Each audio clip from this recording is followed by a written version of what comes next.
Have you ever failed an exam? Or you failed a business? Or you had something you prayed for just fall apart? Hey, I'm Tin, and this is a space for the faith-filled, purpose-led dream getters. Okay, honestly, I've failed 2 exams, and first, I failed a scholarship exam when I was in the last semester of high school. That exam was an exam wherein you would be granted a financial assistance every sem, which is worth 5,000 pesos every semester. And I failed that. And second, I failed an entrance exam in college. That was my first choice of school, and I failed. Me and my mom decided to, we chose that school because if I pass, we don't have to worry for my tuition for my whole college education because it's free. It's a public school here in our area, and I failed. I did not pass the exam. So why am I sharing this? First, let me discuss how it affected my confidence when I failed those exams. To be honest, at first, I did not think about it. During the time, for me, it was no big deal. I don't know, I'm a very nonchalant person. I don't care that much. But that was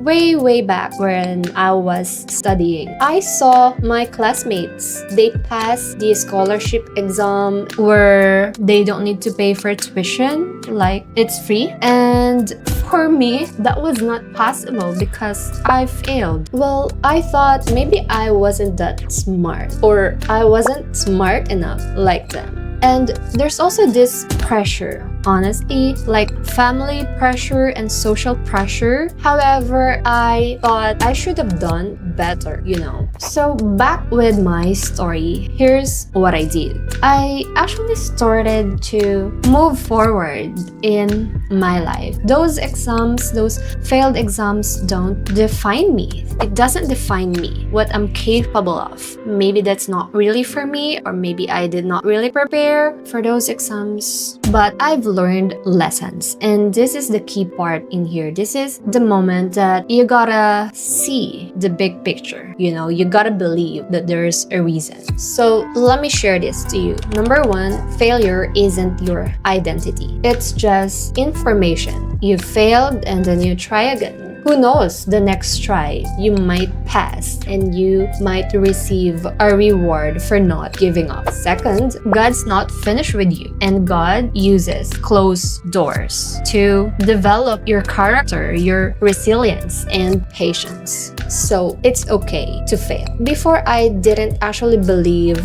the saying that God's redirection is protection, but now, because of my past experiences, I believe God's redirection is your protection.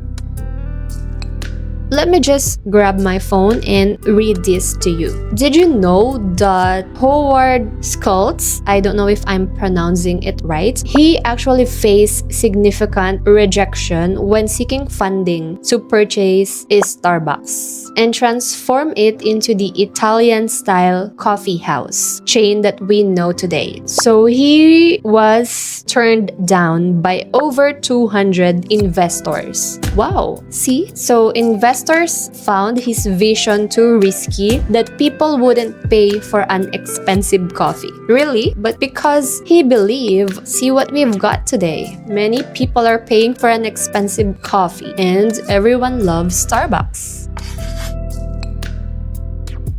So with this one, I wanted to share a real story, and I honestly experienced this. I've shared this on my previous videos, and I will put the link down below. I've shared the details in there. There were so many businesses and projects that I've tried in the past, and I've failed. I've failed terribly. So there's this one online business that I've started. It was selling books online. It flopped. I've made few sales, but it wasn't really producing income. when I would do the math, I was not really earning, and I felt like, looking back, I've lost money. Second, I started a project which was a blog. It didn't make money. I started 2 YouTube channels before this one.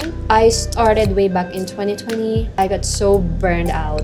Second YouTube channel was a faceless channel where I've hired a voiceover artist, a video editor, and I was the one writing the scripts. I was paying my employees, my video editor and my voiceover artist out of my own pocket. We actually produced videos for about 6 months. It failed.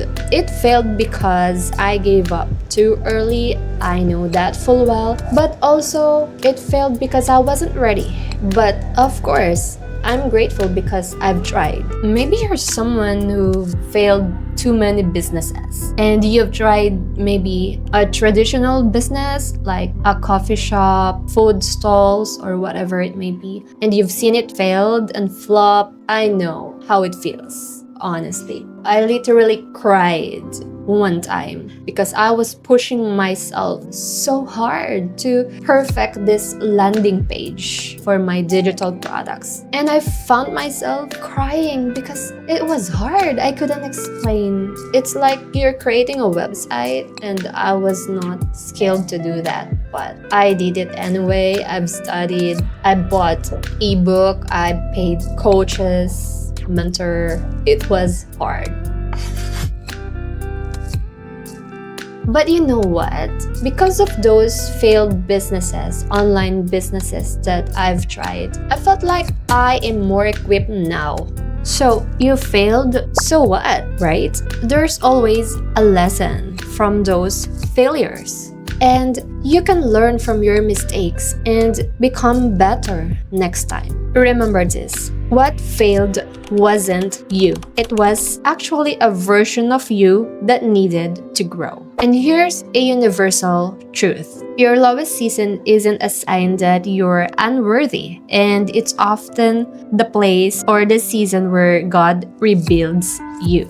And your lowest season, these failures, are becoming a key part of your beautiful life story. Whatever it is that made you feel like you're a failure, I would like to say that there's this grace, like God's grace. It is new every morning and it's going to keep you going each and every day if you just choose to not give up. Part 4. How to move forward after failure. Let me just give you practical, faith-filled steps. Number 1, normalize the failure and don't shame yourself. Number 2, extract the lesson. What worked and what didn't. And step 3, pray for clarity, not speed. Step 4, redefine success. It should be aligned, not rush. And step number 5, take one fresh step. Small but intentional.